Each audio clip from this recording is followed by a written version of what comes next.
iPhone SE2, iPhone 9, may introduce March 31st. For a very long time there have been rumors on the web that Apple in the first half of the year will introduce a new low-cost smartphone iPhone 9. According to new data, the presentation will take place on March 31st. Information appeared on the website of the German edition of iPhone Ticker. It is reported that the end of March will be the perfect time for the presentation of the iPhone 9, which, according to some reports, may be called the iPhone SE2. It was at this time 4 years ago that the original iPhone SE was introduced. In addition, the presentation of the iPhone 12 will remain for another 6 months, so the appearance of an inexpensive iPhone will drive sales. The novelty will be designed for developing countries.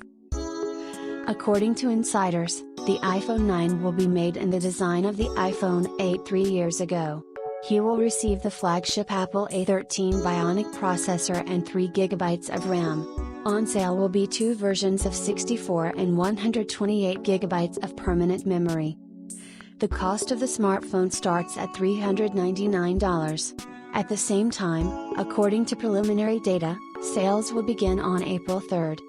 Also, some sources say that along with the smartphone, Apple may introduce the new MacBook Pro 13 and iPad Pro. However, this is not typical for Apple. Traditionally, the spring event is not as large as the others. Most likely, the MacBook Pro 13 will be presented in early summer at WWDC 2020.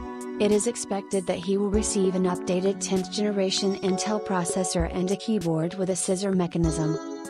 The presentation of the iPad Pro is likely to take place in October, as it was previously reported that the new tablet will receive 5G support after the iPhone 12.